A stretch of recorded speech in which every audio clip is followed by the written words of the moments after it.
2 C1 pour les papas sauvages. Je voulais vous présenter aujourd'hui, comme prévu et comme promis, les quelques objets qui m'ont été très utiles pendant ces quelques jours d'inondation. Alors pour la plupart d'entre vous, ça va sûrement sembler tout à fait basique et presque ridicule de le préciser, mais je peux vous jurer que dans mon environnement, alors qu'on est dans une zone qu'on sait être dangereuse sur les risques d'inondation, je vais te dire que 90% des gens n'avaient même pas la moitié de ces objets. Je vais essayer de respecter un ordre de besoins. Alors la base, c'est déjà au moins une paire de bottes de qualité. C'est pareil, je pensais que quand on habitait à la campagne, on avait forcément des bottes. Et ben, je me suis rendu compte que pas du tout. La plupart de mes voisins n'en avaient pas. Et pour ceux qui en avaient, c'était des trucs de 15 cm là. Donc une bonne paire de bottes, le basique. C'est pareil, ça peut prêter à sourire, hein, mais il y a des gens, j'ai vu là sur un reportage qui avaient une vingtaine d'années, qui se sont conduits à appeler les pompiers pour être évacués de chez eux parce qu'ils n'avaient pas de bottes. Et il y avait déjà 20 cm d'eau autour de chez eux, donc ils ont été obligés d'appeler les pompiers pour qu'ils les sortent de chez eux. Avec les bottes, une tenue étanche. Moi j'ai passé quasiment 3 jours dehors, donc un vrai ciré de breton, Guy Cotten ici, parce que c'est les seuls vrais cirés. Et en fait moi j'ai pas utilisé mes bottes, j'ai utilisé ce qu'on appelle des waders. Ici c'est des waders Le Chameau que j'avais trouvé à pas cher du tout sur Vinted. Je crois que, alors depuis mes voisins en ont acheté. Decathlon en fait des très bien dans la marque de pêche Caperlan. Et je crois qu'il y en a, chez Soloniac aussi. C'est pareil en fait, c'est un indispensable parce que rapidement les bottes elles passent plus. Moi j'ai pu dépanner des voisins qui avaient des installations assez lourdes et qui pouvaient pas aller avec leurs bottes. Et là en fait ça remonte jusqu'au milieu du thorax. Et j'étais au sec avec ça, plus le ciré, j'étais au sec toute la journée. Et en fait, quand il fait froid et que tout est mouillé et que vous passez les journées entières dehors à barboter, c'est vraiment primordial. Sachant aussi qu'on se retrouve quand même facilement à genoux, etc. pour bricoler. Donc ça, c'est pareil, ça protège vachement bien. Donc ça, c'est déjà sur la tenue de base. Après, pour ce que j'avais moi dans les poches, en fait, c'est vraiment le décès habituel, forcément, des lampes. Plusieurs parce qu'il faut tout le temps qu'elles soient chargées parce que les inondations ça s'arrête pas la nuit, donc il fallait tout le temps des lampes pleines. J'avais un petit projecteur aussi, j'ai oublié de le mettre sur la table, petit projecteur de chantier qui sert bien la nuit quand on a des choses à faire. Pour les couteaux, comme d'habitude, celui que j'ai utilisé le plus c'est le Street Beat Fred Perrin. J'en ai déjà parlé dans une vidéo, je vais pas reperdre du temps là-dessus. Pour les trucs, bon, déjà le Street Beat, j'en ai mis, hein, mais Mora, quand il faut faire pied de biche, en gros. Et j'ai aussi pu tester, là, je vous en reparlerai, le Buck 112 Lite Plus en pliant, que je réservais pour des choses plus précises. On en reparlera de ces couteaux. Voilà pour la base de ce que le Pékin avait sur lui. Maintenant, pour ce qui est vraiment de lutter à proprement parler contre l'inondation, là je vais juste vous présenter les produits et dans le presque live qu'on fera spécial inondation, je vous expliquerai de comment je les ai utilisés. Des bâches, j'en ai toujours beaucoup en stock et là ça a bien servi. Nous on est dans une région aussi où il y a souvent des tempêtes et tout ça, et je sais que par exemple tu peux avoir une partie de la toiture qui se lève. Il faut pouvoir bâcher, protéger. Ça, c'est des bâches que j'achète chez Action. Elles sont de très bonne qualité. Enfin, très bonne qualité. C'est du 100 grammes au mètre carré. En tout cas, ça tient le coup. Ça coûte entre 5 et 10 euros. Ça vaut le coup d'en avoir en avance. Parce que, en fait, tout ce que je vous présente là, forcément, tous les gens ont voulu aller en acheter quand il y a eu les inondations. Et forcément, il n'y en avait plus dans les magasins. Les bottes, les waders, les pompes. Tout ça, il n'y avait plus les groupes électrogènes, donc attendez pas, on le dit pour tout en fait, mais attendez pas d'en avoir besoin pour aller les acheter parce qu'il n'y en aura plus. Donc Ce qui a fait vraiment la base de la lutte contre l'inondation, c'est bâche, sac de sable, parpaing. Le sac de sable, alors la mairie nous a déposé des sacs de sable, mais c'était des très gros sacs de sable de 25 kg. Ça nous a bien dépanné, mais sincèrement, c'est très compliqué à manœuvrer, à gérer. Il faut être en excellente condition physique. La condition physique n'est pas un objet, mais si c'était un objet, je le mettrais sur la table.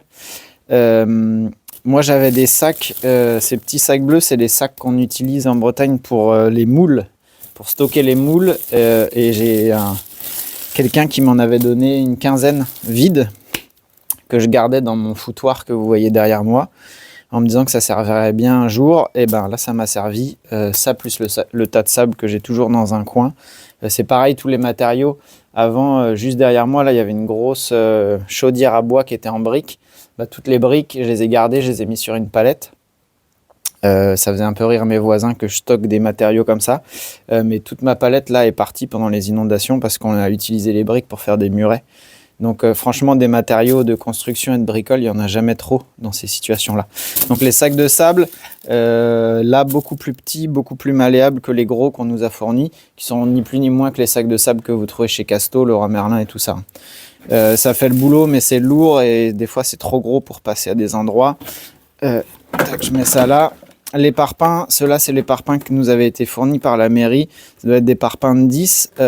Moi, ici, dans la cave, j'avais déjà tout sur parpaing.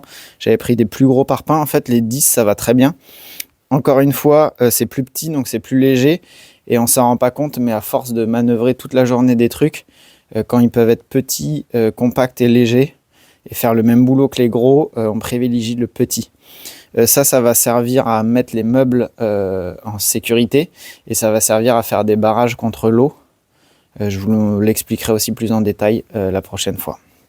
Donc, bâche, sac de sable, parpaing, vraiment la base pour les petits barrages. Ensuite, pour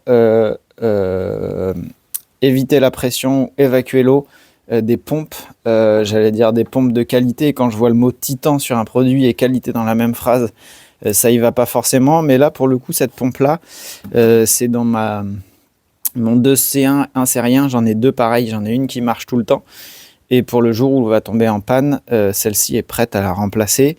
Ici on est sur une pompe qui fait 750 watts et qui a un débit de 14 000 litres à l'heure. Ça c'est important, mes voisins ont acheté des petites pompes à pas cher, enfin ce qu'ils estimaient être pas cher. Pour vous donner un ordre d'idée, ils ont acheté des petites pompes à 40 €. Celle-là, elle en coûte 70. Elle a un corps en inox, elle a des pales qui sont beaucoup plus puissantes. Et celles de mes voisins, je les ai dépannées 2 fois parce qu'elles se bloquaient dès qu'il y avait une petite feuille, un petit truc. Donc n'hésitez pas à prendre des pompes déjà pour les eaux chargées parce qu'il va y avoir de la merde dans l'eau des inondations et qui ont un gros débit pour pouvoir évacuer le maximum en moins de temps possible. Tant que j'y pense, parmi les choses, parce que là je vous présente vraiment la base, mais le fait d'avoir un atelier et plein d'outils, ça m'a beaucoup servi. J'ai notamment dépanné les pompes des voisins avec mon compresseur pour les déboucher. Ma scie sous table m'a permis de couper des planches à la hauteur pour les passer sur, faire des plaques de protection devant les portes et les fenêtres des voisins. Donc en fait d'avoir des outils, c'est vraiment la base. Et quand tu es le seul du hameau à en avoir, tu te rends compte à quel point c'est utile.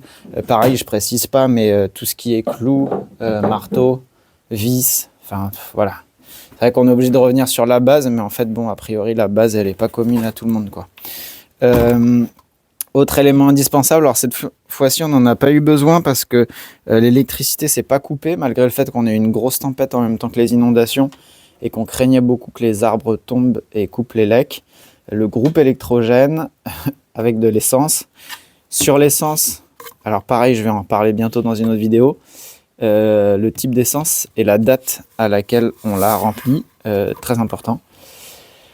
Ça, on ne l'a pas utilisé, mais je suis certain que s'il y avait eu besoin de l'allumer, ça aurait changé le cours des choses pour nous, parce qu'on tenait grâce aux pompes, et s'il n'y avait plus de pompes, on était sous l'eau.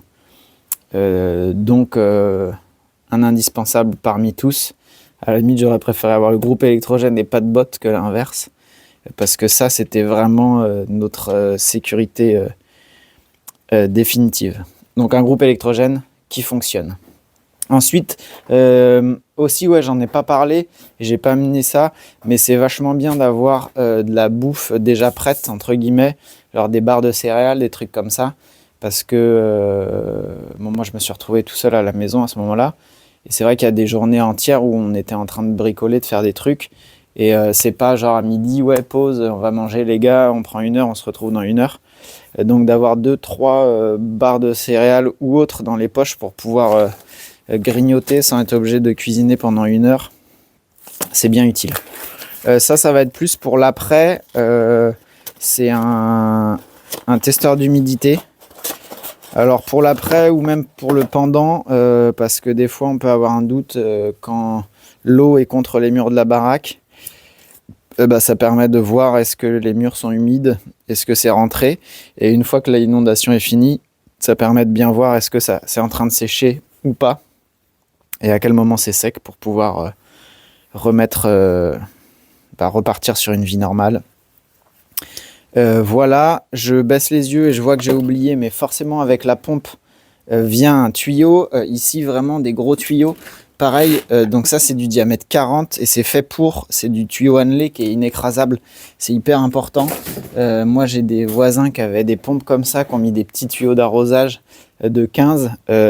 Si votre pompe a fait 15 000 litres heure, pardon, et que vous lui mettez un tout petit tuyau à la sortie, elle va pas pouvoir respecter ça. Donc le plus gros, le mieux, pas écrasable, parce que des fois on est obligé de faire des coudes, et si on a un tuyau trop souple et que le coude pince, la pompe ne pompe plus. Et dernier, et pas des moindres, une sorte de pioche houe, pareil hyper utile pour faire des petites tranchées, pour creuser, pour tout ce qu'on veut. La petite pelle colle style aussi, je l'ai pas là, j'ai oublié de l'amener. Ça a été bien utile. Voilà, on est vraiment sur j'avais envie de dire le noyau dur. Forcément, il y a plein d'autres choses qui ont été utiles. Mais déjà, si vous avez ça, franchement, vous pouvez faire face et vous pouvez surtout vous dire que vous avez tout mis en place pour éviter la catastrophe. Et si elle vient, c'est que c'était plus de votre ressort. On se retrouve dans la deuxième partie pour le Presque Live spécial inondation. On détaillera tout ça. Et d'ici là, si vous avez des questions, n'hésitez pas. À plus. Je me rends compte que j'ai oublié, c'était caché juste derrière. J'ai oublié de le mettre sur la table. C'est de la mousse expansive polyuréthane. C'est mes voisins là pour le coup qui m'ont fait découvrir ça. Et en fait, ça va super bien. Pour calfeutrer, notamment quand on protège les entrées des portes et des fenêtres avec les planches, c'est jamais complètement étanche, et de mettre une bousée de mousse derrière, ça fait carrément le taf. Aussi pour tout ce qui est entrée d'air en façade, les grilles de ventilation et tout, la mousse polyuréthane, c'est des bouteilles qui coûtent 7-8 euros, et ça fait vraiment le boulot. Ce qui est bien en fait, c'est que ça accroche sur un support. D'ailleurs il conseille d'humidifier légèrement le support. Si c'est trop mouillé, ça accroche pas, et c'est bien parce que ça va gonfler, donc ça va prendre toute la place et ça va vraiment boucher les interstices. Donc un must have avec le kit parpaing, sable, bâche, mousse expansive. Voilà, c'était juste le petit supplément. Allez, à plus.